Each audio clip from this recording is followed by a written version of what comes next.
Hello all, welcome है आप सबका। आज इस वीडियो ट्यूटोरियल में हम सीबीएसई ने जो क्लास 12th का वेब एप्लीकेशन का पेपर बनाया है, अपनी वेबसाइट पर अपलोड किया है, उसको एक बार रिव्यू करेंगे। किस तरह का पेपर आ सकता है, क्या आपके क्वेश्चंस बनेंगे, किस चैप्टर में से। इसके अलावा जो ब्लूप्रिंट है वो मैं एक अलग वीडियो में बना चुका हूँ कि किस चैप्टर में से कितने क्वेश्चंस आने वाले हैं, किस तरह के क्वेश्चंस रहेंगे, ये हम देखने वाले हैं आज इस वीडियो में। तो स्टार्ट करते हैं। सबसे पहले बात करेंगे जनरल इंस्ट्रक्शन से, किस तरह का पेपर आएगा। तो इसमें पेपर में आपके टोटल 24 क्वेश्चंस रहेंगे। दो सेक्शन रहेंगे, सेक्शन ए और बी। देखो 99% चांस है इसी तरह का पेपर आएगा, थोड़ा बहुत ऊपर नीचे हो सकता है, बट क्योंकि सीबीएसई का ही है तो हम कोशिश मान के चलेंगे कि ऐसा ही पेपर आएगा। तो इसको एक बार देख लेते हैं क्या है इसमें। सेक्शन ए के अंदर आपके पास जो है वो ऑब्जेक्टिव टाइप पेपर जो है ये क्वेश्चन है, और सब्जेक्टिव जो सेक्शन बी है वो आपका रहने वाला है सब्जेक्टिव क्वेश्चन का। उसमें भी आपका जो है इंटरनल चॉइस रहेगी कि आपके पास जो 24 क्वेश्चन हैं उसमें से टोटल आपको 3 आवर्स मिलने वाले हैं इसको आंसर करने के लिए। और आपको जो है इंटरनल चॉइस है उसका ध्यान रखना है। सब्जेक्ट जो सेक्शन ए है वो आपका 30 मार्क्स का है, और आपका 30 ही मार्क्स का सब्जेक्टिव क्वेश्चन वाला जो सेकंड बी वाला सेक्शन बी है वो है। तो जल्दी से स्टार्ट करते हैं। Section A objective type question से स्टार्ट करेंगे। सबसे पहला जो क्वेश्चन आपका ऑब्जेक्टिव टाइप आएगा, क्वेश्चन नंबर 1 के अंदर फर्दर 6 क्वेश्चन है जिसमें से आपको 4 करने हैं। तो इसी तरह की इंटरनल चॉइस मिलेगी आपको। एम्प्लॉयबिलिटी स्किल का पार्ट है ये। एम्प्लॉयबिलिटी स्किल में से आपको क्वेश्चन आएंगे 6 में से आपको 4 करने हैं अटेम्प्ट कोई। सबसे पहला क्वेश्चन है, विच of the following is not a stage of active listening. Active listening का कौन सा इनमें से पार्ट नहीं है? Receiving, understanding, non responding and evaluating. तो इनमें से बेसिकली जो नॉन रेस्पॉन्डिंग है वो आपका एक्टिव लिसनिंग का पार्ट नहीं है। Exam prep guide book for web application, इसका स्क्रीनशॉट आप साइड में देख रहे हैं।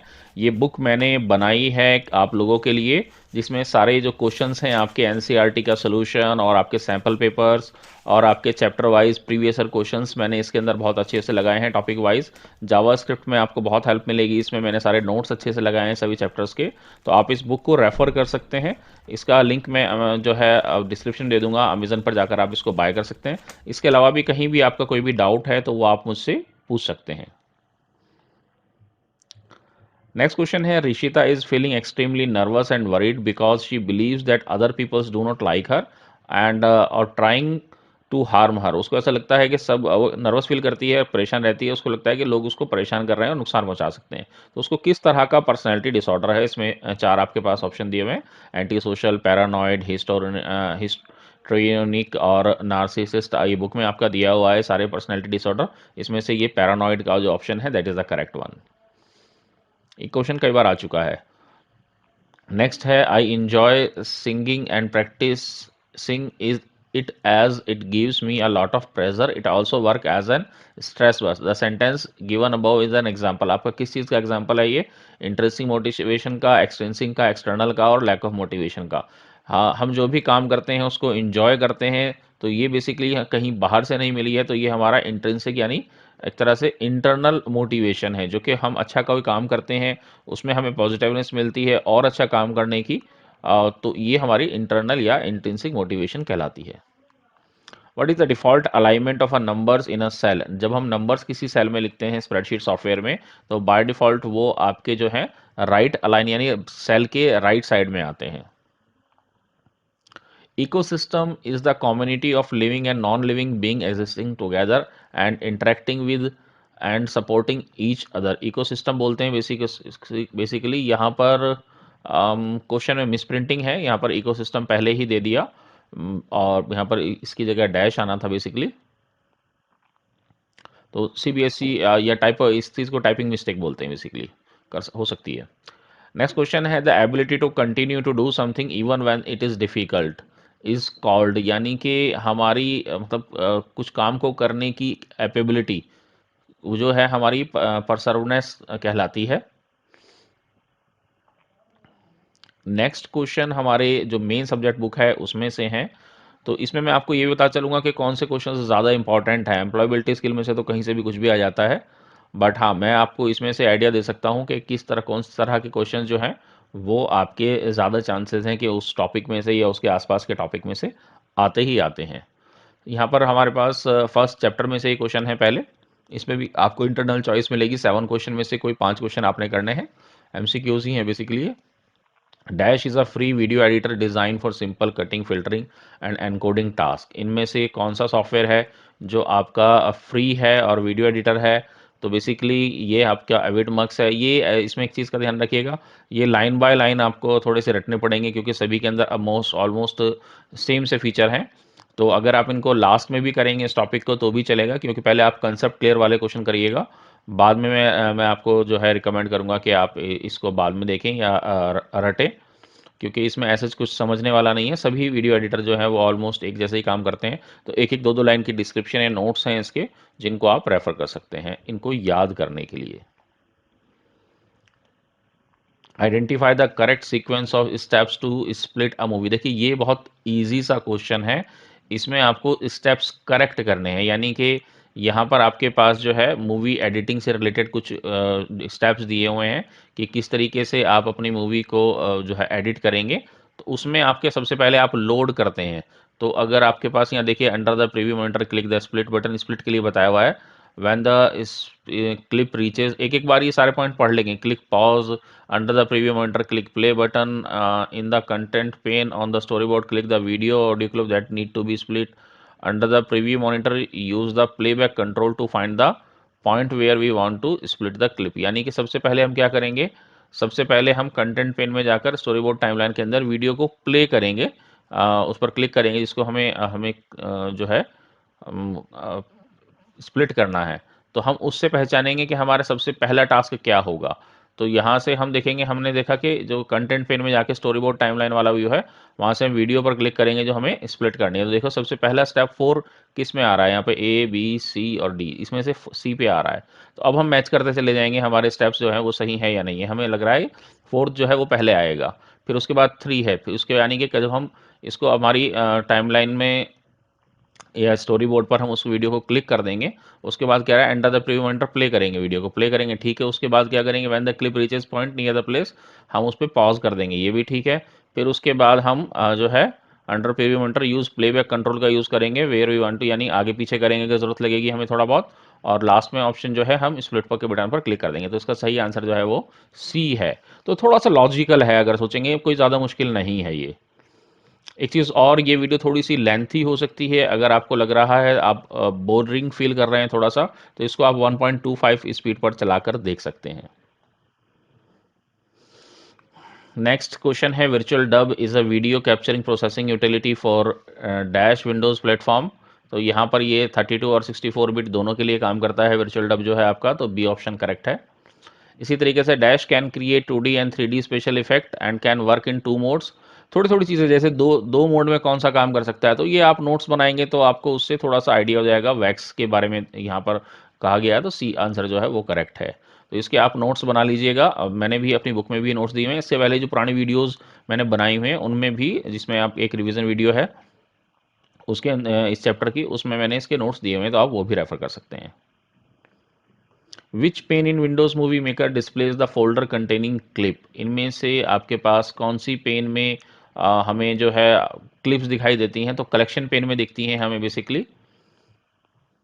यहाँ सॉरी मेरे पास इतना टाइम नहीं है कि मैं एक एक कंसेप्ट भी आपका क्लियर किया जाए। कंसेप्ट क्लियर करने के लिए आप एक्सप्लेनेशन वाली वीडियोस और रिवीजन वाली वीडियोस देख सकते हैं, उसमें मैंने कलेक्शन पेन का जो है स्क्रीनशॉट भी लगाया हुआ है।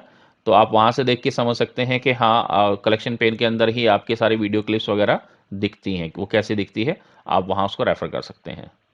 नेक्स्ट है, the clip will be in dash format only to be used in DVD knife. DVD knife के अंदर जो डीवीडी का फॉर्मेट होता है वो डॉट वी ओ बी होता है। जिसने डीवीडीज कंप्यूटर में इंसर्ट करके रीड करी हैं, प्ले करी हैं, उसको ईजिली पता होगा। बट क्योंकि आजकल डीवीडीज आती नहीं हैं तो इसलिए आप इससे ज़्यादा फेमिलियर नहीं हैं। बट अगर आपके पास कोई ऐसा पुराना कंप्यूटर है जिसमें डीवीडी प्लेयर है, तो अगर आप उसको डीवीडी प्लेयर के अंदर लगा के कंप्यूटर के अंदर लगाकर अगर आप उसको चेक करेंगे तो उस फाइल का जो डॉट एम पी थ्री नहीं मिलेगा या MP4 नहीं मिलेगा, dot V O B format मिलेगा। नेक्स्ट क्वेश्चन है, when opening the website created by Rishi the message please wait loading is displayed on the screen. जब वो किसी ऋषि जो है किसी वेबसाइट को ओपन कर रहा था तो उसके सामने मैसेज आया कि लोड हो रहा है। What could be the possible reason, क्या रीज़न हो सकता है इसका। इसका रीज़न है कि उसमें कोई या तो बहुत ज़्यादा मल्टीमीडिया कंट अच्छा पढ़ लेते हैं पहले एक बार। The SEO ranking of the website is low, SEO की रैंकिंग जो है वो कम है, नहीं। A lot of multimedia is making the site heavy which is increase the load time. हाँ, ये ऑप्शन हो सकता है कि उसमें मल्टीमीडिया लगा दिया है जो लोड होने में टाइम लग रहा है। द मल्टीमीडिया में not be compatible with the device, ये हो सकता है। The website is old and is not supported by the browser, अगर ऐसा होता तो उससे रिलेटेड मैसेज मिलता। हाँ, कंपैटिबल नहीं होता तो कंपैटिबल का मैसेज आता, तो B option is the correct one, कि मल्टीमीडिया की जो फाइल है वो बहुत हैवी है और उसको टाइम लग रहा है। तो एसईओ में से क्वेश्चंस बनता है, तो एसईओ को करके जाना है। ऐसा नहीं है कि एसईओ में से क्वेश्चन नहीं आएगा, जो मैं आपको बता रहा हूँ कि इंपॉर्टेंट टॉपिक्स जो हैं, एसईओ जो है आपका सेकंड चैप्टर में भी है और थोड़ा सा एसईओ के बारे में फोर्थ चैप्टर में भी दिया हुआ है, तो थोड़ा थोड़ा सा दोनों के बारे में पढ़ लेंगे। और एसईओ में से ध्यान रखिएगा एक क्वेश्चन ज़रूर आएगा। विच of the following is not an advantage of using multimedia on the web page, क्या इनमें से फ़ायदा नहीं है? ग्रेट इमर्शन, इमर्शन का मतलब है यहाँ पे इंप्रेशन, बिल्कुल ठीक है। बेटर ब्रांडिंग, ब्रांडिंग अच्छी होती है। एंड लोड टाइम, यहाँ पर लोड इन टाइम जो है, अब ये नहीं बताया कि लोड टाइम का क्या होता है। इनहेंस पेज रैंकिंग एसईओ हाँ करता है, तो लोड टाइम जो है बढ़ा देता है, ये एडवांटेज नहीं है। ये डिसएडवांटेज है बेसिकली। लोड टाइम जो है मल्टीमीडिया अप्लाई करने से इंक्रीज हो जाता है। तो answer C is the correct one. Keshav is building a web page where he needs to play a background sound file continuously without stopping। वो एक वीडियो सॉरी ऑडियो फाइल को play करना चाह रहा है जो कंटिन्यूसली चले विदाउट स्टॉप हुए बैकग्राउंड में। He wants to ensure the sound loops forever, यानी और वो हमेशा चलती रहे। तो एम्बेड टैग के अंदर कौन सा एट्रीब्यूट है जो वो आपका वहाँ पर उसकी क्या वैल्यू पुट करेगा जो ऐसा हो जाए कि उसको ट्रू करेगा, करेगा तो आपका वो बार बार चलता रहेगा। तो उसके लिए हमारे पास लूप नाम से होता है बेटा, लूप। लूप करेंगे तो वो हमेशा चलता रहेगा। तो इसके लिए आंसर ए जो है वो करेक्ट है। याद रखिएगा चैप्टर 2 में और चैप्टर 3 यानी कि एम्बेडिंग वाला चैप्टर जब का और जावास्क्रिप्ट, उसमें कोडिंग है। लेकिन फिर भी मैं बार बार बोलता हूँ, अगर आपको देखो कोडिंग का मतलब होता है एक प्रॉपर आपको प्रॉब्लम दी गई है कि आपको प्राइम नंबर्स प्रिंट करवाने हैं और उसके बारे में बताना है। अगर वो कोडिंग का कोड आप नहीं भी लिख पा रहे हैं, आपको नहीं आती है, तो भी बेटा आप जब जितना टाइम अभी बच रहा है, आप इतनी कोडिंग या प्रोग्रामिंग सीख सकते हैं कि पूरा प्रोग्राम अगर नहीं भी आता है और आपको सिंगल लाइन के लिए वो कुछ पूछ लेता है, तो कंसेप्ट अगर आपके क्लियर हैं तो आप कर पाएंगे। तो एम्बेड टैग के अंदर आपके पास लूप नाम से होता है। लूप की वैल्यू अगर ट्रू कर दोगे तो वो बार बार जो है रिपीट होकर चलता रहेगा, और फॉल्स कर देंगे तो वो एक बार चलकर बंद हो जाएगा। तो इतना भी अगर आप कंसेप्ट क्लियर करके चलते हैं तो आप काफ़ी इजीली पेपर अटेम्प्ट कर सकते हैं, 90-95% पेपर हो जाएगा। नेक्स्ट क्वेश्चन है, NFLC is an Autodesk flick movie and is a dash series of frame. इसके अंदर आपके पास आंसर बी करेक्ट है, रो और अनकम्प्रेस्ड। रॉ का मतलब है एज इट इज कैप्चर करता है जैसा होता है, उसमें अपनी तरफ से कोई कंप्रेशन वगैरह नहीं लेता, तो वो अनकम्प्रेस्ड होती है basically. Akshat want to export his animated movie in a native QuickTime format, what file extension जो है इसकी क्या आएगी आपकी? क्विक टाइम की तो क्यू टी होती है, इसमें एम ओ वी ऑप्शन गलत दिया हुआ है। क्विक टाइम फॉर्मेट की क्यू टी एक्सटेंशन होती है बेसिकली, ये सीबीएसई ने दिया है तो अब हम इसमें कुछ नहीं कर सकते। Abha is writing a blog and wants to include a video into her blog. एक वीडियो डालना चाहती है आभा अपने ब्लॉग में, and but she didn't want to write any code, but वो कोड नहीं लिखना चाहती एम्बेडिंग के लिए। तो उसको किसी प्रोग्राम का नाम बताइए जो उसके लिए उसकी हेल्प कर देगा, यानी कि कोड उसका खुद से लिख देगा। तो ये आपके जो है आपके सेकंड चैप्टर में इस तरह की कुछ एप्लीकेशंस दी हुई हैं, इनको हम एक तरह से हेल्पर एप्लीकेशंस बोलते हैं, जो हमारा कोड जनरेट करके दे देती हैं। तो इसमें जो है इस फिलहाल के लिए answer B is correct, video light box आपका जो है आपको कोड जनरेट करके दे देता है। एम आई डी आई की फुल फॉर्म क्या है? एम आई डी की फुल फॉर्म है म्यूज़िकल इंस्ट्रूमेंट डिजिटल इंटरफेस। आपके जितने भी म्यूज़िकल इंस्ट्रूमेंट हैं उनकी उनकी साउंड जो है हम हार्डवेयर, कंप्यूटर के हार्डवेयर से जो जनरेट करते हैं, वो फॉर्मेट होता है M I D I. M I D I से भी जो है ज़्यादातर क्वेश्चन आ जाता है किसी ना किसी तरीके से। The dash tag was introduced by Netscape to enable files that required plugin to be viewed within a page। कौन सा टैग यूज़ करते थे नेटस्केप के अंदर आपके कह सकते हैं कि प्लगइन वगैरह को व्यू करने के लिए? बेसिकली एम्बेड टैग यूज़ किया जाता है आपके एक प्लेयर एम्बेड करने के लिए, ताकि हम वीडियो फाइल को चला सकें। ये उस टाइम पे था जब नेटस्केप यूज़ होता था। आजकल तो हम वीडियो फाइल डायरेक्टली चलाते हैं, वीडियो टैग लगाएंगे और डायरेक्टली एम्बेड कर लेते हैं। नाउ क्वेश्चन नंबर 4 आ गया आपका। अगेन जावास्क्रिप्ट चैप्टर में से है ये। इसमें भी आपको 6 में से 5 क्वेश्चन करने हैं। A developer is working on a web form where users occasionally enter incorrect information to provide user with immediate feedback about errors. The developer want to display a warning और error message, which of the following method should the developer use.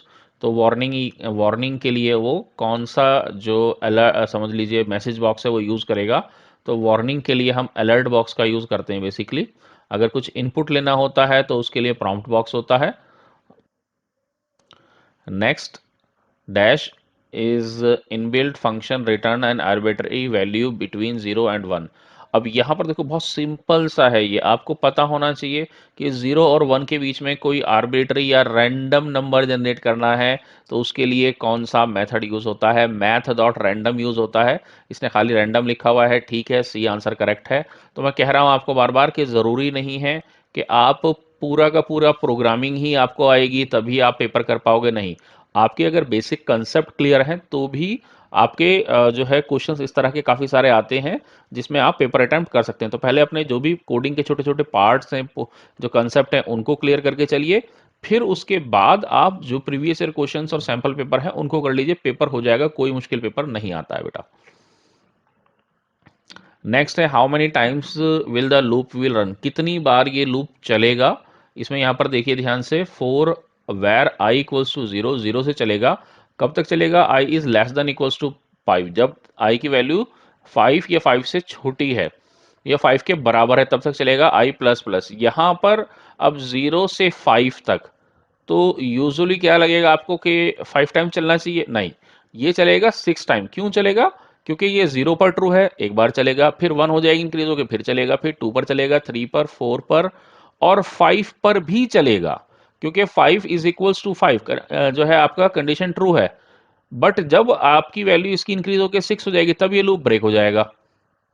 तो इसलिए ये जो है आपका 0 से लेकर 5 तक अगर आप काउंट करेंगे तो टोटल 6 बार ये लूप चलने वाला है। यहाँ पर इस चीज़ का थोड़ा सा ध्यान रखिएगा। तो 6 is the correct answer. Next है सेलेक्ट द करेक्ट इनपुट, इनमें से क्या करेक्ट इनपुट है। एक आपकी ये टर्नरी ऑपरेटर है, इसमें से कभी कभी क्वेश्चन आ जाता है, इसको कंडीशनल या टर्नरी ऑपरेटर बोलते हैं। इसमें 3 ऑपरेंड लगते हैं। आंसर के एक variable equals to 40 is greater than 9, 40 जो है वो 9 से बड़ा है, ट्रू है, तो आपका ट्रू आ जाएगा, अदरवाइज फॉल्स आएगा। एंड ये नेक्स्ट लाइन में आना चाहिए था, इसी लाइन में आ गया, कोई बात नहीं, ये थोड़ा सा मिसप्रिंट मेरी गलती हो सकती है। ये नेक्स्ट लाइन का कोड था document dot write A N S. A N S जब आप प्रिंट करेंगे तो आपको यहाँ पर मिलेगा true. A is the correct answer है इसका। Next dash are all file format used by PBM tools set for Unix graphic utilities. अब ये आपकी बुक में से एज इज लाइन उठा ली है। तो अगर आप पोर्टेबल ग्रे मैप के बारे में सेकंड चैप्टर में जहाँ पर सारे फाइल फॉर्मेट्स वगैरह दिए हुए हैं वहाँ पर अगर आप पिक्चर या वाली कैटेगरी में जाएंगे तो वहाँ पर आपको ये मिल जाएगा। तो ये भी थोड़ा सा ऐसा टॉपिक है जिसको आप स्टार्टिंग में इग्नोर कर सकते हैं, या अगर आपका रट्टा पावर अच्छा है तो आप इनको धीरे धीरे रटना शुरू कर दीजिए। तो ये चैप्टर 1 और 2 में दो टॉपिक हैं जो बिल्कुल मेमोरी बेस्ड हैं, इसमें ज़्यादा कंसेप्ट वाला नहीं है। तो आप पहले मैं आपको बोलूँगा कि आप कंसेप्ट वाले क्वेश्चंस पहले करिए। Next, Ravi is tasked with embedding an MP3 file into a web page for a client. उसको एक क्लाइंट के लिए एक वेब पेज में MP3 फाइल एम्बेड करनी है। He needs to choose the right method that allows for straightforward audio playback, which method effectively embed MP3 audio directly into web page. तो वो कौन सा जो है मेथड यूज़ कर सकता है, या तो वो डायरेक्टली कोड लिखे आपका क्या कहते हैं एम्बेड, या ऑब्जेक्ट टैग का इस्तेमाल करके। तो इसमें इसने कहा है using the object tag, object tag use करे। ओ एम्बेड ये टूल का नाम है, क्विक मीडिया कन्वर्टर भी टूल है। वीमियो एम्बेड कोड भी आपका एक तरह से वीमियो अपना कोड देता है। तो अगर उसमें he needs to choose the right method, right method इसमें से ये दोनों ही वैसे तो राइट है, ए और D.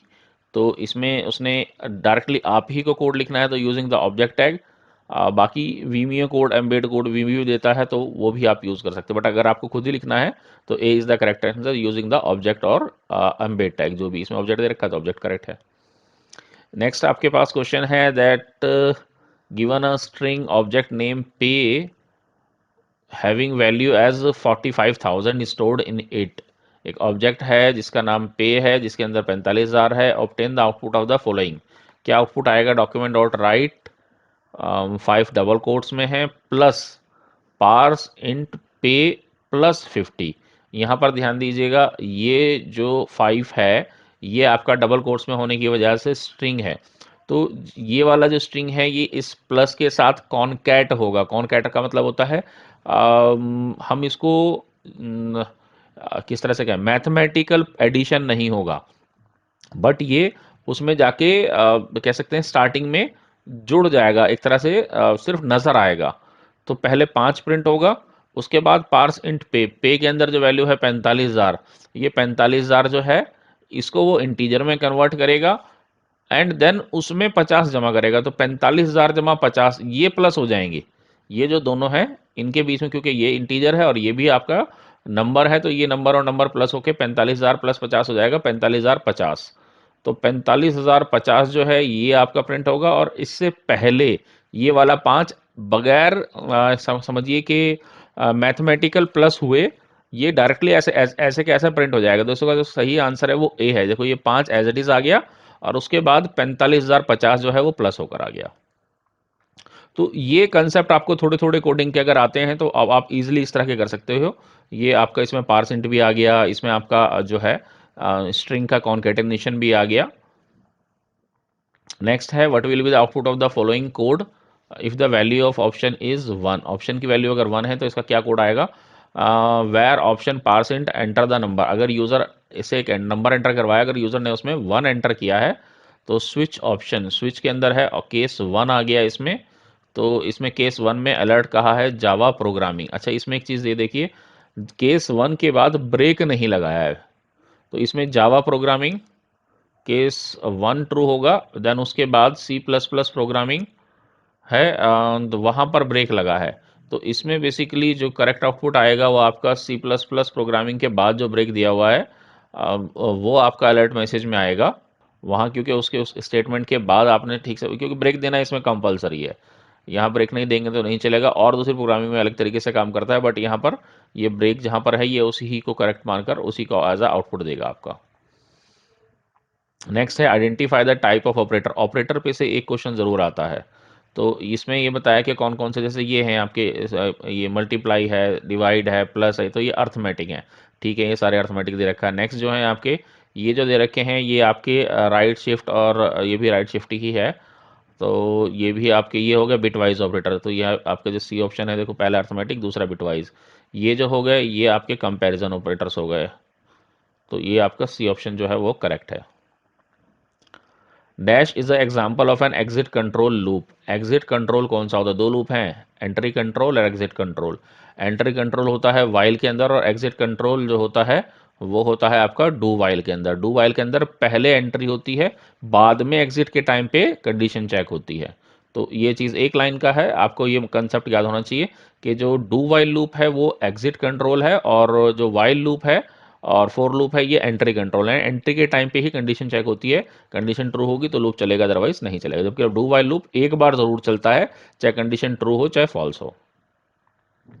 The dash inbuilt JavaScript function converter converts a string into integer. String को इंटीजर में कौन सा मेथड है जो कन्वर्ट करता है? अब ये बिल्कुल सिंपल सा है, आप पार्स इंट इसमें कई बार आ चुका है, तो पार्स इंट एक अच्छा टॉपिक है जिसपे से क्वेश्चन हर बार आता है, तो इसको अच्छे से करिएगा, पार्स इंट को समझिएगा कंसेप्ट को कि ये किस तरीके से काम करता है। इसमें हम डबल कोट्स के अंदर जो भी स्ट्रिंग वैल्यू पास करते हैं, अगर वो नंबर है तो उसको इंटीजर में कन्वर्ट करने का काम करता है ये। नेक्स्ट है once a website is published it is available dash for its visitor for view. अगर आप वेबसाइट को पब्लिश करते हो तो वो कब अवेलेबल होती है? वो ऑल द टाइम 24/7। पब्लिश का मतलब ये है कि वो अब हमेशा अवेलेबल रहेगी 24/7 के लिए। Consider answer any five sir. Consider the two statement, दो हैं, when you update and DWT all the web pages in the website are automatically updated to changes. जब आप DWT को अपडेट करते हैं, जितने भी पेजेस हैं उस वेबसाइट में जो उससे लिंक हैं वो सारे अपडेट हो जाते हैं ऑटोमेटिकली। अगर you can create multiple DWTs and keep changing just the template that effect the entire website. तो इसमें से ये दोनों ही स्टेटमेंट आपकी ट्रू हैं बेसिकली, तो C option is the correct one. Next है Saksham is working on a website and needs to manage and update links across various web pages efficiently. Saksham एक वेबसाइट पे काम कर रहा है और उसको कुछ लिंक्स वगैरह बनाने पड़ रहे हैं अलग अलग एक दूसरे पेजेस के ऊपर। He is using a web development tool to ensure all links are correctly recalculated. और वो एक टूल का इस्तेमाल कर रहा है इस काम के लिए। In which menu would Saksham find the option to recalculate the link. उस टूल का नाम नहीं दिया इसने, बड़ी चालाकी से छोड़ दिया है। उसका नाम है म्यू, जो आपके चैप्टर 4 के अंदर है। That is Microsoft expression web, जिस पर पूरा प्रैक्टिकल है चैप्टर 4 का। तो उसके अंदर वो कौन से मेन्यू में है, अगर उस बुक में आप पढ़ेंगे तो टूल्स मेन्यू में जो है आपका वो कह लीजिए कि ऑप्शन है जहाँ से आप सारे लिंक्स उसका ट्री बना के चेक कर सकते हैं कि कोई जो लिंक है वो ब्रोकन तो नहीं है और आपका जो सारे पेजेस हैं वो लिंक्स ठीक से बने हैं या नहीं बने हैं। Next is dash feature is used to transfer content of entire website preserving the structure। Structure को आपकी जो वेबसाइट है उसको प्रिजर्व करके रखता है और कैसे आप उसको ट्रांसफ़र करते हैं, तो उसके लिए यहाँ पर जो ऑप्शन यूज़ होता है दैट इज़ वेब पैकेज। आप एक पूरा वेब पैकेज बना लेते हैं जिसमें सारे फोल्डर्स और उनके अंदर सब फोल्डर और उनके अंदर जितनी भी फाइल्स हैं उनका जो जो स्ट्रक्चर है वो एज इट इज़ मेंटेन रहता है और आप उसको ईजिली कॉपी पेस्ट कर लेते हैं। Next is expand the term IIS, internet information services. ये एक सॉफ्टवेयर है, एप्लीकेशन है, बट ये नॉर्मल सिस्टम्स पे नहीं चलता है। ये आपके विंडोज़ के जो सर्वर एडिशंस होते हैं उनके ऊपर ही होता है। यही बेसिकली वेब सर्वर है। वेब सर्वर एप्लीकेशन जो है वो यही है जो वेबसाइट को सर्विसेज देती है basically. Milind is coding a website and wants to utilize a feature that help him to by providing a list of codes, option and attribute as he types in the code view mode. Which feature should Milind use to get the pop-up list of code, option and attribute while working in the code view? आजकल जितने भी even आजकल तो जो आप normally भी computer में type करते हैं तो आपने देखा है सजेशन में आपका जो करेक्ट वर्ड है या आप क्या टाइप करने वाले हैं वो सजेशंस आ जाते हैं। तो उस टाइम तो ये बिल्कुल नया नया ऑप्शन था। हाँ, इसको ऑटो करेक्ट या ऑटो सजेशन बोल देते हैं। यहाँ पर जो ये करेक्ट इसका आंसर है दैट इज इंटेलिसेंस। इंटेलिसेंस वो फीचर है जो इसमें ऑटोमेटिकली आपको कोड सजेस्ट करता है। तो IntelliSense is the correct answer. Next dash refers to the process that effect the website visibility और ranking when displaying search result. किस हमारे सर्च रिजल्ट क्या रहेगा जब हम कोई वेबसाइट को सर्च करेंगे, तो वो हमारे SEO पर डिपेंड करता है। That is search engine optimisation में फिर कह रहा हूँ SEO टॉपिक थोड़ा सा इंपॉर्टेंट है, थ्योरी बेस्ड है, कंसेप्ट बेस्ड है, आप कर लेंगे इसको इजीली, इसमें कोडिंग भी नहीं है और एक दो क्वेश्चन आते हैं इस पे से भी। नेक्स्ट है explain the importance of goal setting. Goal setting की क्या इंपॉर्टेंस है? Provide a few example of result oriented goals. ये आपका एम्प्लॉयबिलिटी वाला पार्ट आ गया है, इसमें से आपके ये सब्जेक्टिव क्वेश्चंस आ गए हैं सेक्शन बी के। सबसे पहले एम्प्लॉयबिलिटी स्किल ही आएगा, इसमें से 5 में से आपको 3 क्वेश्चन करने हैं। तो गोल सेटिंग बताना है। गोल सेटिंग क्या होती है? हम इसमें हमारा जो गोल है उसको कह सकते हैं कि इसकी इंपॉर्टेंस के लिए पूछ रहा है बेसिकली। तो अगर हम गोल सेट करेंगे तो हमें उसको अचीव करना ईजी हो जाएगा। अगर हम गोल सेट ही नहीं करेंगे तो कुछ अचीव करें ना करें क्या फ़र्क पड़ता है। So goal setting help us to understand that what we want, how to achieve it and how do we measure our success. तो हम उसको कितना, जब हमने कोई गोल रखा ही नहीं है तो हमें पता नहीं लगेगा हम सक्सेस कर भी रहे नहीं कर रहे हैं, कितना हमने उसको अचीव कर लिया है। Writing a goal requires that we should understand its purpose and objective. तो उसका किस क्या पर्पज है क्या ऑब्जेक्टिव है ये हमें पता होना चाहिए। तो इसके लिए क्या स्टेप्स ले सकते हैं, एग्जांपल इसके दिए दैट ए स्टूडेंट में set a goal of scoring high marks. वही उसको इतने परसेंटेज 90% मार्क्स लेने हैं तो उसका गोल सेट कर लिया। अब उसके प्लान बनाएगा देन पता लगेगा हाँ उसने अचीव किया है या कितना अचीव कर लिया है। एन एथलीट में रन 5 माइल्स अ डे, वो मतलब अपना सेट कर ले मुझे एक दिन में 1 माइल या 5 माइल इतना दौड़ना ही दौड़ना है। तो इस तरीके से आप अपने गोल सेट कर सकते हैं, उसके लिए प्लान बना सकते हैं और चेक कर सकते हैं कि आपने उसको कितना अचीव कर लिया है। नेक्स्ट क्वेश्चन नंबर 8 है describe your understanding the importance of active listening in effective communication. आपकी एक्टिव लिसनिंग की क्या इंपॉर्टेंस है, और कोई 2 स्ट्रैटेजी बताइए कैसे आप उसको अपनी लिसनिंग में जो है अचीव करेंगे। तो active listening is an art which comprise of both desire to comprehend, यानी कि आपको ये आपके लिए है कि आप सुनना चाहते नहीं चाहते हैं, as well as offer support and empathy to the speaker. भाई स्पीकर कुछ कह रहा है अपना टाइम लगा के, तो आपको उस पर ध्यान देना चाहिए। It can effect your job effectiveness, the quality of your relationship with other enhance your overall well being, यानी कि ये आपके अगर आप किसी की बात को ध्यान से सुनेंगे नहीं तो लोग आपको भी टाइम धीरे धीरे इंपॉर्टेंस देना कम कर देंगे, क्योंकि आप उनकी बात पर परवाह ही नहीं कर रहे हैं, ध्यान ही नहीं दे रहे हैं। तो कैसे करेंगे इसके लिए? Remove distraction that may hamper your listening, यानी क्या चीज़ें हैं जो आपको परेशान कर रही हैं, डिस्ट्रैक्ट कर रही हैं, उनको रिमूव करेंगे। और कोशिश करेंगे एक आप आई कांटेक्ट मेंटेन करें जिससे भी आप बात कर रहे हैं, ताकि उनको लगे कि हाँ, और आपका भी ये ध्यान उनकी तरफ रहेगा अगर आई कांटेक्ट मेंटेन रहेगा। घूरना नहीं है, हल्के हल्के देखना है, उसको आई कांटेक्ट बोलते हैं। What is a spreadsheet? Spreadsheet क्या है? दो एग्जांपल बताइए स्प्रेडशीट सॉफ्टवेयर के। अब ये आपका एम्प्लॉयबिलिटी स्किल में ही थर्ड चैप्टर है, आईसीटी स्किल, उसमें से आ गया। बहुत इजी सा है। इसमें आप LibreOffice Calc, Microsoft Excel, Google sheet, इसके बारे में इनके एग्जांपल दे सकते हैं। क्या होता है? एक सॉफ्टवेयर है जिसमें हम एक बड़े से स्प्रेडशीट पे डॉक्यूमेंट मतलब सॉफ्टवेयर पे हम अपना टेबल्स वगैरह या टेबुलर फॉर्म में डाटा बनाते हैं, वो आपका स्प्रेडशीट हो गया। रोज और कॉलम्स के फॉर्म में आप बहुत सारे सेल्स होते हैं जिसमें आप डाटा अपना फीड कर सकते हैं। लिस्ट की competency needed to for entrepreneurship, entrepreneurship के लिए क्या क्वालिटीज़ चाहिए, उनमें से कोई दो कंपिटेंसीज बतानी है। Decisiveness, ability to identify opportunity and acting on it, मतलब अपॉर्चुनिटी पहचानना और उस पर एक्शन लेना, इसको डिसेसिवनेस बोलते हैं। इनिशिएटिव, आगे बढ़ के खुद से इनिशिएट लेना, किसी के कहने का इंतजार नहीं करना है। अब आप कह सकते हैं कि इंचार्ज या आपका चार्ज आपके पास है, आपको कोई नहीं कहेगा काम करने के लिए, आपने ही खुद से इनिशिएटिव लेना है, अपना जो है जो भी आपका रिस्पॉन्सिबिलिटी है उसको फुलफिल करना है। How does the promotion of green jobs contribute to reducing carbon emission? Green job कैसे आपको हेल्प कर रही हैं कार्बन एमिशन में? प्रोवाइड स्पेसिफिक एग्जांपल, इसके एग्जांपल के साथ समझाना है। जो ग्रीन जॉब्स हैं वो आपकी जो कह सकते हैं कि एनर्जी और रॉ मटेरियल की एफिशिएंसी को बढ़ा रही हैं, रीयूज और रिसाइकल, ये सब इसमें आता है। और आपके ग्रीन हाउस जो आपका इफ़ेक्ट है उसको भी कम करता है, यानी कार्बन डाइऑक्साइड ज़्यादा हो रही है जिससे हमारा जो गर्मी है, आपकी पूरी ओवरऑल अर्थ का एवरेज टेम्परेचर वो बढ़ रहा है, उसको भी रिड्यूस करने में हेल्प करता है। कंट्रोलिंग वेस्ट एंड पोल्यूशन, आपके वे पोल्यूशन और वेस्ट को कंट्रोल करता है कोई इसमें। प्रोटेक्टिंग एंड रिस्टोरिंग इकोसिस्टम, हमारे इकोसिस्टम को रिस्टोर और प्रोटेक्ट कर रहा है। तो इसमें से कोई दो भी लिख देंगे तो भी आपका आंसर कंप्लीट हो जाएगा। Differentiate between raster and vector graphics, vector और रास्टर ग्राफिक में क्या डिफरेंस है?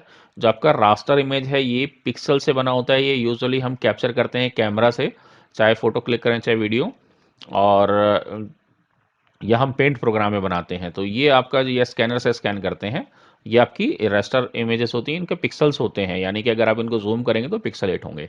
दूसरा आपकी जो वेक्टर इमेजेस होती हैं, ये वेक्टर इमेजेस आपके स्पेशलाइज्ड 2D 3D सॉफ्टवेयर से बनाई जाती है, जिसमें पूरा का पूरा जो करेक्टर है या ऑब्जेक्ट है वो आपके कर्व, शेड्स, लाइंस, इन सब से मिलके बना हुआ होता है। तो वो आपका पिक्सलेट नहीं होता, पहली बात। और पूरा उसका स्पेशल एक तरह की स्पेशल फाइल होती है जो उसी पर्टिकुलर सॉफ्टवेयर में खुलती है। इसको अगर आप एज अ रास्टर एक्सपोर्ट करना चाहते हैं तो अलग से कर सकते हैं, अदरवाइज ही उसी सॉफ्टवेयर में खुलेगा जिसमें बना है। तो वो आपका वेक्टर फॉर्मेट होता है इमेजेस के लिए, या किसी मैंने बताया कि 2D 3D ऑब्जेक्ट्स वगैरह बनाने के लिए इसका यूज़ किया जाता है। नेक्स्ट है what are the object in JavaScript? JavaScript में क्या होते हैं ऑब्जेक्ट, और कोई दो मेथड बताइए टू क्रिएट एन एमजी और एम्प्टी ऑब्जेक्ट, एम्प्टी ऑब्जेक्ट बनाने के दो तरीके बताइए। तो JavaScript object are simply collection of name value pair, एक तरह के कंटेनर होता है, बॉक्स होता है, जिसमें आप नेम और उसकी वैल्यू डाल सकते हैं। There are two basic ways to create an object. कैसे बना सकते हैं एम्प्टी ऑब्जेक्ट? वेर ओबीजे, आप ओबीजे की जगह यहाँ कुछ भी नाम हो सकता है, इक्वल्स टू न्यू ऑब्जेक्ट, और आप राउंड ब्रैकेट्स लगा देंगे। एक तरीका तो ये हो गया, सेमीकोलन लगा देंगे, ये एंड की जरूरत नहीं है ये समझाने के लिए। दैन दूसरा तरीका क्या है? Var OBJ equals to round brackets, sorry curly brackets लगा देंगे ब्लैंक, और तो भी आपका जो है ऑब्जेक्ट बन जाएगा। Object just is just a container, इसके अंदर फर्दर हम क्या करते हैं, हम कुछ वैल्यू पेयर डालते हैं। Write a function in JavaScript which accept 3 number as argument and display the greatest number, 3 number आपने यूजर से गेट करवाने हैं एंड उसमें से ग्रेटेस्ट नंबर आपने बताना है। तो इसमें बहुत सिंपल सा है, मैथ डॉट मैक्स मेथड का यूज़ किया है एंड ए बी सी, ये ध्यान रखिएगा, ये जस्ट फंक्शन है, अकेला इसको आप लिखेंगे तो ये नहीं चलेगा, इसको आपको कॉल भी करना पड़ेगा और इसमें ये ए बी सी की जगह कोई नंबर पास करेंगे तभी चलेगा। हाँ, बट आंसर बुक में जो आपके लिखने के लिए कॉपी के अंदर करेक्ट है कि उसने कहा था कि फंक्शन बनाइए, नाम कुछ भी हो सकता है, नाम उसने नहीं कहा था, जो 3 नंबर्स के अंदर से ग्रेटेस्ट नंबर को प्रिंट करेगा। तो मैथ डॉट मैक्स से आपने ए बी सी पता करके वो रिटर्न कर देगा, वो प्रिंट हो जाएगा। ऐसे भी कर सकते हैं, या आप अगर कोडिंग आती है तो आपका एक पूरा लॉजिक है जिसमें आप less than greater than operator का यूज़ करके और एंड ऑपरेटर का यूज़ करके लॉजिकल एंड ऑपरेटर का खुद से पता लगा सकते हैं, तो वो भी करेक्ट होगा। बाकी एक बार इसको देख लेते हैं। तो इस एग्जांपल में देखिए मैंने जो फंक्शन की डेफिनेशन है वो भी लिखी है एज इट इज़, अगर प्रैक्टिकल इसको करेंगे, बट ये चलेगा नहीं, कुछ आउटपुट नहीं आएगा जब तक हम इस फंक्शन को कॉल नहीं करेंगे किसी नंबर्स के साथ। मैंने यहाँ पर 4 6 8 लिए हैं, आप कुछ भी नंबर ले सकते हैं। अब इसको अगर हम चलाकर देखेंगे तो हमारे पास आउटपुट आ रहा है the number is greatest number is 8। तो हम वहाँ पर जो भी वैल्यू अगर चेंज करेंगे तो उसके अकॉर्डिंग हमें आउटपुट डिफरेंट मिलेगा। बट अगर हम वो वाली स्टेटमेंट नहीं लिखते कॉलिंग वाली फंक्शन को तो कोई भी आउटपुट हमें नहीं आता, वो सिर्फ डेफिनेशन थी, बट क्योंकि थ्योरी के पॉइंट ऑफ व्यू से वो करेक्ट है, बट प्रैक्टिकल चलाएंगे तो वो नहीं चलेगा। नेक्स्ट क्वेश्चन है हमारे पास, define data type, which data type will you use for store the data. Data type से भी एक क्वेश्चन जरूर आएगा। तो हमारे पास डेटा टाइप होता क्या है, किस तरह का डेटा हम यूज़ करने वाले हैं, कितने तरह का डेटा होता है वो हमारा डेटा टाइप बताता है, नंबर, स्ट्रिंग, ऑब्जेक्ट, नल, ये सब डेटा टाइप है बेसिकली। तो डाटा टाइप जो है वो टाइप ऑफ डेटा का क्लासिफिकेशन है, यानी कि जो हमारे वेरिएबल में डेटा आने वाला है वो किस तरह का डेटा है। जैसे अगर हम किसी का नेम स्टोर कर रहे हैं तो उसके लिए हम स्ट्रिंग यूज़ करेंगे, ट्रू फॉल्स वैल्यू है तो उसके लिए बूलियन यूज़ करेंगे, किसी का कोई मैथमेटिकल ऑपरेशन करने के लिए नंबर स्टोर कर रहे हैं तो वो हम नंबर में यूज़ करेंगे या उसको, या इंटीजर लेंगे उसको। नेक्स्ट है हमारे पास, demonstrate your understanding of page transition in web designing. ये 4th चैप्टर में से है, क्या होता है आपकी ट्रांजिशन, जब एक पेज के बाद दूसरा पेज आएगा तो वो किस सिंपली अपीयर हो जाएगा या किसी इफेक्ट के साथ आएगा। जैसे बॉक्स में से खुल के आ रहा है, या हार्ट की शेप में से आ रहा है, या फर्दर किसी ऊपर से नीचे आ रहा है, साइड से आ रहा है, तो वो आपके ट्रांजिशंस होते हैं। ये आपकी पावर पॉइंट में आपने देखा भी होगा, वही सेम चीज़ें होती हैं बेसिकली। नेक्स्ट है, explain 3 types of pen in Windows Movie maker. कौन कौन से तरह की पेन्स होती हैं, सेम वही, एक कंटेंट पेन होती है, टास्क पेन होती है आपकी। टास्क पेन में आपके पास जो कॉमन आपके टास्क हैं वो आते हैं आपकी, ये यूजुअली जो है आपके मूवी मेकर के अंदर बिल्कुल लेफ्ट साइड में होती है लंबी सी। आप पब्लिश करना चाहते हैं, एडिटिंग करना चाहते हैं, इंपोर्ट करना चाहते हैं तो कहाँ से करना चाहते हैं, वो सारे आपके टास्क पेन में आते हैं। कलेक्शन पेन के अंदर आपके पास आपकी जो वीडियोस होती हैं उनके थंबनेल्स आते हैं। जितनी भी आपने इमेजेस या जो भी क्लिप्स आपने इंपोर्ट करी हैं अपने प्रोजेक्ट के अंदर वो आपको कलेक्शन पेन में नज़र आती हैं। कंटेंट पेन में आपके जो इफ़ेक्ट्स वगैरह होते हैं ट्रांजिशंस के, वो सब आपके नज़र आते हैं। Explain the following function, substring, reverse और अनशिफ्ट। अब ये देखो, आपको अगर ये फंक्शंस के बारे में भी पता है तो, थ्योरी पता है तो आप थ्योरी लिख दोगे, बट अगर आपको प्रैक्टिकल पता है तो छोटे छोटे फंक्शंस पर भी क्वेश्चंस आते हैं, तो अगर आप इसको भी अटेम्प्ट कर लेंगे तो आपका प्रोग्रामिंग, मैंने कहा कि पूरी नहीं भी आती, थोड़ी थोड़ी भी आती है तो भी आप कर लेंगे। सब स्ट्रिंग क्या होता है, सब स्ट्रिंग एक मेथड है जो कैरेक्टर को एक्सट्रैक्ट करने के काम आता है 2 पोजीशन से। यानी कि आप इसकी स्ट्रिंग है जो आप बताना चाहते हो 5वीं पोजीशन से 5 कैरेक्टर चाहिए या 4 कैरेक्टर चाहिए, तो आप उसके लिए सब स्ट्रिंग मेथड का यूज कर सकते हैं कैरेक्टर्स निकालने के लिए। इसके लिए आप मेरी जो प्रैक्टिकल वाली वीडियो है वो रेफर कर सकते हैं, उसमें मैंने प्रैक्टिकल इसका परफॉर्म करके दिखाया हुआ है। नेक्स्ट है आपकी रिवर्स। रिवर्स क्या करता है, आप जैसे नाम बता रहा है कि वो रिवर्स कर देता है आपके जो भी आपका एलिमेंट्स में एरे हैं उनका ऑर्डर जो है वो चेंज कर देगा, जो लास्ट वाले हैं वो पहले आ जाएंगे, फिर उसी ऑर्डर में आते चले जाएंगे आपके। अनशिफ्ट जो है, अनशिफ्ट मेथड भी जो है आपके एरे के अंदर एक एलिमेंट लास्ट के बजाय एंड में ऐड करता है। जैसे पुश और पॉप होते हैं, पुश जो है वो लास्ट से आपका एक एलिमेंट ऐड करता है, पॉप निकाल देता है। जैसे अनशिफ्ट जो है वो आपकी स्टार्टिंग से एक एलिमेंट जो है वो आपका उसमें ऐड कर देता है, जो भी हम उसमें एरे में देंगे। बट यहाँ पर इस थ्योरी में एग्जाम्पल नहीं दिए हैं, बट बुक में भी मैंने अच्छे से एक्सप्लेन किया है इस चीज़ को, और जो प्रैक्टिकल वाली वीडियोज़ हैं उसमें भी इसको बहुत अच्छे से एक्सप्लेन किया हुआ है। Explain the following terms, add ins, snippet, site summary. क्या क्या होते हैं एडिन्स में? जैसे कि सिंपल है, आपके किसी मेन सॉफ्टवेयर के साथ कोई दूसरा सॉफ्टवेयर जो उसकी फंक्शनैलिटी को बढ़ा दे, वो एडिन्स या एड ऑन्स होते हैं। स्निपेट आपके कोड का कुछ पार्ट होता है या छोटे छोटे कोड्स होते हैं रीयूजेबल, जो डेवलपर का टाइम बचाते हैं लार्जर कोड के अंदर छोटे छोटे सेक्शंस जो उसको बार बार रिपीटली लिखने पड़ते हैं, वो उनका स्निपेट बना के रख लेता है एज अ फंक्शन, और डायरेक्टली इसको कॉपी पेस्ट कर लेता है। फंक्शन भी हो सकता है, पूरा का पूरा प्रॉपर कोड हो सकता है, जैसे भी उसको ज़रूरत लगता है, और वो अपने मेन प्रोजेक्ट में उसको एज अ इम्पोर्ट कर सकता है ईजिली।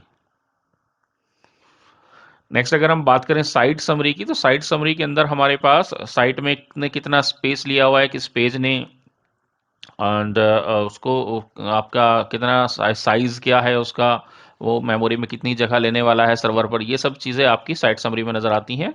जो आपका म्यू है उसके अंदर ऑप्शन होता है, व्यू मेन्यू के अंदर साइट में जाएंगे तो साइट समरी का ऑप्शन आएगा, वहाँ पर ये सब डिटेल्स आपको दिख जाएंगी।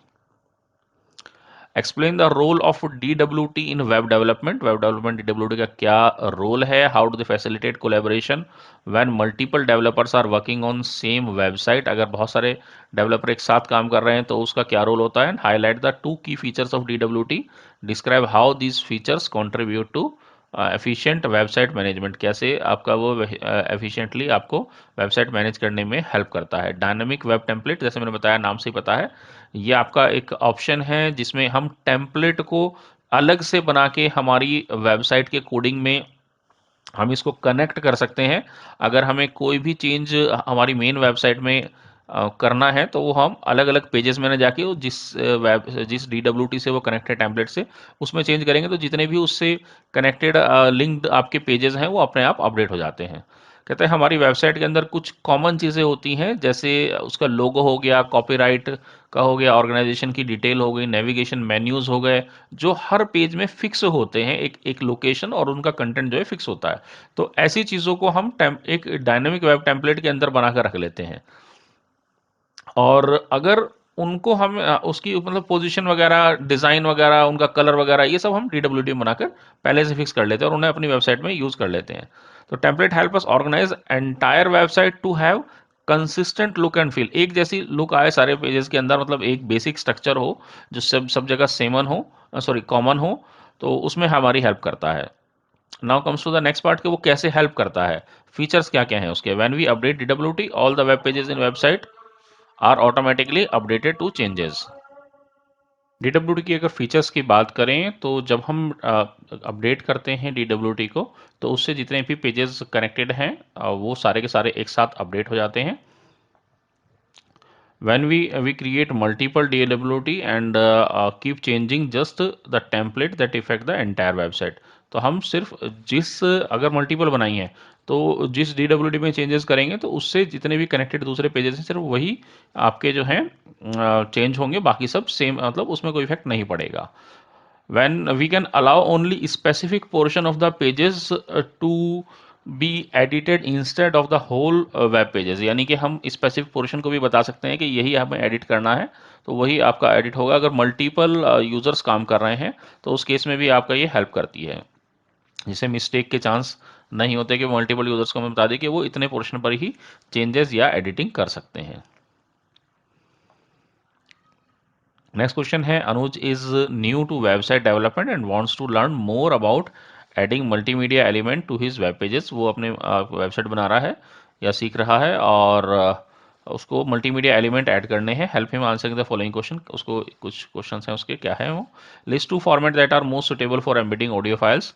ऑडियो फाइल के लिए कौन से सुटेबल फॉर्मेट्स हैं जो वो यूज़ कर सकता है अपनी मल्टीमीडिया का एज अ ऐड करने के लिए? तो जो CBSE का है सोल्यूशन, उसमें AU और IFF यूज़ किए हुए हैं। मैंने तो ये दोनों फॉर्मेट आज तक यूज़ नहीं किए हैं। जो मेरे मतलब मुझे लगता है कि मोस्ट कॉमन है वो MP3 और WMA या वेव है। तो आप ये लिख के आ सकते हैं जो आप कॉमनली यूज़ करते हैं।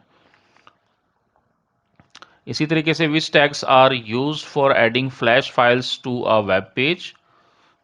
किस तरीके से हम फ्लैश फाइल को ऐड कर सकते हैं, कौन सा टैग यूज़ कर सकते हैं, तो उसके लिए हम एम्बेड और ऑब्जेक्ट टैग दोनों ही यूज़ कर सकते हैं। Write the HTML tag use to embed a video file into web page. HTML tag कह रहा है बताइए कि अगर हम वीडियो फाइल एम्बेड करना चाहते हैं तो कैसे करेंगे, उस HTML टैग का नाम बताइए। इसमें जो CBSE का सोल्यूशन है उसमें quick media converter and free make video converter ये दिए हुए हैं। यहाँ पर ऐसे बेसिकली ये तो कोड जनरेटर हैं, HTML टैग का कोड जनरेट करके देते हैं। आप टैग का अगर वो नाम पूछ रहा है, राइट दैट HTML टैग, कौन सा HTML टैग है जो हम यूज़ कर सकते हैं, तो हम या तो HTML का जो आपका एम्बेड टैग है वो यूज़ कर सकते हैं, या जो ऑब्जेक्ट टैग है वो यूज़ कर सकते हैं। उन दोनों में से भी अगर नहीं यूज़ करना तो HTML5 का अगर यूज़ कर रहे हैं तो वीडियो के ही नाम से टैग है, हम वो भी यूज़ कर सकते हैं। तो इन तीनों में से अगर कोई आप कोई भी लिख देते हैं, पूरा सिंटेक्स नहीं भी लिखते, बस तीनों के नाम लिख देते हैं, तो भी आपका आंसर करेक्ट हो जाएगा। Explain why multimedia element are important for enhancing a web page's user experience। Multimedia हम एलिमेंट क्यों ऐड करते हैं या क्यों इम्पोर्टेंट है हमारे वेब पेज का जो यूज़र एक्सपीरियंस है, यानी यूज़र को चलाने में क्या ऐसा अच्छा लगता है कि हमें अपनी वेबसाइट में मल्टीमीडिया ऐड करना चाहिए। तो सबसे इसका जो कह सकते हैं कि रीज़न है वो ग्रेट इमर्शन या ग्रेट इम्प्रेशन है। जब हम मल्टीमीडिया ऐड करते हैं तो यूज़र को थोड़ा सा अट्रैक्टिव लगता है, यूज़र वहाँ पर ज़्यादा टाइम जो है स्पेंड करता है, उसका अटेंशन वहाँ पर ज़्यादा टाइम के लिए रहता है, और जितना ज़्यादा वो टाइम वेबसाइट पे अटेंड करेगा, उससे इंटरेक्ट करेगा, उतना ही यूज़र का जो कह सकते हैं कि एक अच्छा कनेक्शन बनता है आपकी वेबसाइट से। Write the function in JavaScript to print the even numbers from an array. आपको एक फंक्शन बनाना है जो कि, हाँ, यहाँ पर जावास्क्रिप्ट देखो पूरी तरह से आ गई है। तो ये एक ऐसा क्वेश्चन है जिसमें आपके सारे कंसेप्ट अगर आपके क्लियर हैं और आपको लॉजिक बनाना आता है तो ही आप ये क्वेश्चन अटेम्प्ट कर पाएंगे, अदरवाइज आपको थोड़ी मुश्किल आएगी। तो ये तब है जब आपको पूरा का पूरा जो है जावास्क्रिप्ट आ गई है। तो ये भी कुछ 5-7-10 क्वेश्चन हैं, अगर आप उनमें से कुछ कर लेते हैं, ऑड इवन और इस तरह के क्वेश्चन हैं ये, तो आप कर सकते हैं। ये भी मैं अलग से जावास्क्रिप्ट वाले चैप्टर की जो वीडियो बनाऊंगा उसमें बता दूंगा कौन कौन से मेन प्रोग्राम है जो आपको ट्राई करने हैं। तो इस प्रोग्राम को देख लेते हैं। ये सोल्यूशन जो है आपका बहुत सिंपल सा है कि आपको एक फाइंड इवन, मैंने कुछ भी नाम दे सकते हैं, मैंने फाइंड इवन दे दिया। एक एरे लिया हमने वेर नम, जिसमें हमने कुछ कंटेंट डाला और एक फंक्शन हमने बनाया फाइंड इवन के नाम से, उसमें एन पास किया। जो एन पास होगा वो हमने कैसे यूज़ किया है, हमने एक लूप चलाया 0 से लेकर एन डॉट लेंथ तक। एन की लेंथ जो भी होगी उससे एक कम तक जो है लूप चलेगा, क्योंकि 0 से लेकर अगर अगर 10 है तो 0 से लेकर 9 तक चलेगा वो, और एक बार इंक्रीमेंट होगा हर बार। देन यहाँ हम क्या कर रहे हैं, इफ एन का जो ith इंडेक्स है, यानी कि पहला आएगा आई की जगह आएगा 0, यानी एन की 0 पोजीशन पे या 0 इंडेक्स पे या जो भी नंबर है वो 2 से डिवाइड करने पर 0 आ रहा है या नहीं आ रहा है। 0 आ रहा है तो उसको प्रिंट कर देगा, अदरवाइज नहीं करेगा। तो सिर्फ ये इतना ही काम करेगा। लास्ट में हमने क्या करा, फाइंड इवन को नम से पास कर दिया जो हमने जिस नाम से लिया है। देखो यहाँ से फंक्शन की बॉडी स्टार्ट होकर यहाँ तक है, उसके बाद हमने फंक्शन को कॉल किया है और उसमें हमारा जो नम नाम से हमने एरे बनाया था वो पास किया है। तो ये एक एक एलिमेंट को चेक करेगा आपका जो फंक्शन है लूप के अंदर, और बताएगा। अगर वो फंक्शन बनाने के लिए नहीं कहता तो हम फंक्शन ये नहीं बनाते, ये वाली लाइन नहीं आती, और ये लास्ट में क्लोजिंग वाला जो आपका है एरर, सॉरी, इसका फंक्शन का ब्रैकेट ये नहीं आता, कर्ली ब्रैकेट, बाकी सेम एज इट इज रहता, तो भी आप ये सेम ही काम करता। बट उसने फंक्शन कह दिया तो हम फंक्शन से करेंगे। तो उसके लिए हम क्या करते हैं, फंक्शन बनाने के लिए फंक्शन भी सीख लीजिए कि हम फंक्शन कीवर्ड लिखेंगे। अगर वो नाम कहता है कि इसी नाम से बनाना है, तो वो नाम वही रखेंगे जो एग्जाम में आया है, अदरवाइज हम अपने से कोई भी सुटेबल नाम ले सकते हैं। यहाँ पर प्रिंट इवन भी आ सकता था, डिस्प्ले इवन भी आ सकता था, आप जो मर्जी नाम ले सकते थे। और ब्रैकेट में जो वेरिएबल का नाम लिया है उसी नाम से उसको यूज़ करना है पूरे प्रोग्राम में। ये नाम डिफरेंट हो सकते हैं कि यहाँ हमने नव नाम से लिया था, यहाँ हमने एन ले लिया, एरे ले लिया, कुछ भी ले लेते हैं हम इसमें। नेक्स्ट है write a JavaScript program to find out whether the given number is given year is leap और नॉट। एक ईयर लीप ईयर है या नहीं है, तो बेसिकली जो आपका 4 से डिवाइड होने वाले ईयर हैं और 400 से, वो बेसिकली आपके लीप ईयर होते हैं। तो सबसे पहले हमने क्या किया, हमने चेक किया कि जो ईयर है अगर वो 400 से, हमने देखो यहाँ पर सबसे पहले प्रॉम्प्ट मेथड से एंटर ईयर एंड करवाया और पारसेंट से उसको इंटीजर में कन्वर्ट करवा लिया और ईयर नाम के वेरिएबल में स्टोर कर लिया। अब हम चेक कर रहे हैं कि वो ईयर अगर 400 से डिवाइड करके उसका जो रिमाइंडर है वो 0 आ रहा है, तो वो लीप ईयर है, तो डॉक्यूमेंट डॉट राइट में आ जाएगा that is a leap year. Otherwise अगर वो 400 से डिवाइडेड नहीं है, तो हम चेक कर रहे हैं कि अगर वो 4 से डिवाइडेड है और वो 100 से भी डिवाइडेड है, यानी कि 4 से भी डिवाइडेड है और 100 दोनों से डिवाइडेड है, तो ही वो लीप ईयर होगा, दो भी वो लीप ईयर हो जाएगा, अदरवाइज वो लीप ईयर नहीं होगा। आपका ये एल्स मैसेज आ जाएगा। सिंपल सा था, कोई ज़्यादा मुश्किल नहीं है। तो इसमें आपके देखिए यहाँ पर आपका मॉडुलस ऑपरेटर यूज़ हुआ, आपका इक्वालिटी चेक करने के लिए यहाँ पर ट्रिपल इक्वल्स टू चेक हुआ, ये आपका केस के लिए होता है, double equals to triple equals to में भी डिफरेंस आ सकता है। तो ये दोनों ही इक्वालिटी के लिए यूज़ होते हैं, बस वो कैपिटल सॉरी डाटा टाइप भी चेक करता है कि यहाँ पर जो टाइप है वो आपका स्ट्रिंग है या नंबर है, उसको भी चेक करता है। अदरवाइज इसको आप डबल इक्वल्स टू से भी चलाएंगे तो भी चल जाएगा ये। एंड इसी तरीके से यहाँ पर आपके पास जो है, तो ये एंड जो ऑपरेटर लगाया डबल एंड, ये इसको बोलते हैं लॉजिकल एंड, इसका भी यूज़ हो गया है। तो अगर इसको पूरा तरीके से मतलब एक था लॉजिक समझना और एक आपके क्या क्या चीज़ों के लिए हमने क्या क्या जो है ऑपरेटर्स या स्टेप्स लिए हैं, फंक्शंस यूज़ किए हैं, वो पता होने चाहिए। नेक्स्ट है explain the event handling in JavaScript. JavaScript में इवेंट हैंडलिंग क्या होता है, कोई दो एग्जांपल दीजिए इवेंट्स का। इवेंट क्या होता है, किसी समझ लीजिए एक्शन, हम इवेंट पर कोई एक्शन परफॉर्म करवाना चाहते हैं कि जब ऐसा हो तब ऐसा हो जाए, तो उस चीज़ को हम इवेंट बोलते हैं। So, the object in web pages are organized in a hierarchical structure. All objects have properties and method. सारे जितने भी आपके ऑब्जेक्ट होते हैं उनकी प्रॉपर्टीज और मेथड होते हैं। In addition some object have event, कुछ ऑब्जेक्ट के आपके इवेंट होते हैं। Events are things that happens usually user action, user कोई एक्शन परफॉर्म करता है, देन आपका कुछ इवेंट या कोई टास्क परफॉर्म होता है, तो इवेंट हैंडलर जो होते हैं वो उस टास्क को परफॉर्म करते हैं बेसिकली।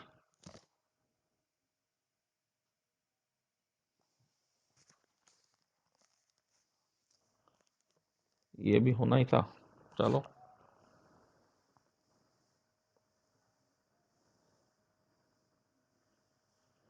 तो इवेंट हैंडलर का यही काम होता है कि हम मतलब कोई पर्टिकुलर किसी इवेंट पे हम कोई टास्क परफॉर्म करवाना चाहते हैं। जैसे हम चाहते हैं कि किसी जो है ऑब्जेक्ट के ऊपर यूज़र माउस लेकर जाए तो कोई एक्शन परफॉर्म हो, तो वो माउस होवर नाम से हो गया। यहाँ पर जैसे दो दे रखे एग्जांपल, ऑन लोड और ऑन अनलोड, यानी पेज लोड होगा तो क्या एक्शन परफॉर्म होगा, पेज अनलोड होगा तो क्या टास्क परफॉर्म होगा, आपके वेब पेज जो है उसकी बात हो रही है। ऐसे ही माउस से आप किसी बटन पर क्लिक करते हैं तो क्या एक्शन परफॉर्म होगा, आप माउस लेकर जाते हैं तो क्या एक्शन परफॉर्म होगा, यानी आप कोई एक्टिविटी परफॉर्म करते हैं और उसके रेस्पॉन्स में आप चाहते हैं कि कोई टास्क परफॉर्म हो, तो वो आपका इवेंट हैंडलिंग के थ्रू किया जाता है। Write a JavaScript program to replace the word system with web in the given text system application. आपको यानी कि एक वर्ड दे रखा है, टेक्स्ट दे रखा है सिस्टम एप्लीकेशन, उसमें आपने एक जावास्क्रिप्ट का प्रोग्राम लिखना है जिसमें आप सिस्टम को रिप्लेस कर देंगे वेब से। तो ये एक आपका ये सीबीएसई का सलूशन है, मेरा सलूशन नहीं है। अब मैं ज़रा कम यूज़ करता हूँ इसमें जो गेट एलिमेंट बाय आईडी वाला जो मेथड है इसका, बट मैं थोड़ा इसको आपको और थोड़ा इजीएस्ट वे में बता देता हूँ। इसमें फंक्शन भी बनाया हुआ है, बट ऐसा कहीं आपके क्वेश्चन में नहीं कहा गया है कि आप फंक्शन से करिए इसको, उसने कहा जस्ट जावास्क्रिप्ट का प्रोग्राम बनाना है। और तो हम इसको और थोड़ा सा सिंपल देख लेते हैं। यहाँ पर हमने एक str एक वेरिएबल लिया, एक स्ट्रिंग ली जिसमें हमने स्टोर कराया सिस्टम एप्लीकेशन, जैसा उसने कहा था कि एक स्ट्रिंग लेनी है सिस्टम एप्लीकेशंस, और फिर उसमें रिप्लेस करना है सिस्टम को वेब से। तो हमने यहाँ पर str जो हमारी स्ट्रिंग थी उसका नाम था डॉट रिप्लेस, हमने मेथड लगाया स्ट्रिंग का और बताया कि सिस्टम को वेब से रिप्लेस कर दो और न्यू str में स्टोर कर दो। और सिंपल न्यू str को डिस्प्ले करवा दिया, 3 लाइन का कोड था, कुछ भी इसको में कॉम्प्लेक्स नहीं था। तो अब हमारे ऊपर है कि हम प्रॉब्लम को अंडरस्टैंड करके उसको कितना कॉम्प्लेक्स या कितना सिंपल रखते हैं। फुल मार्क्स मिलेंगे जितना क्वेश्चन में कहा गया है, अगर आपने उतना टास्क कर दिया। उसने कहा था फंक्शन बनाइए तो फंक्शन बना देंगे, उसने नहीं कहा फंक्शन बनाइए तो आप उसको सिंपल रखिए। इस वीडियो में इतना ही।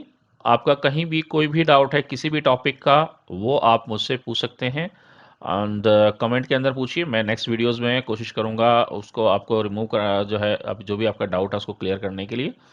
तो मिलते हैं नेक्स्ट वीडियो में। Bye bye. Thank you.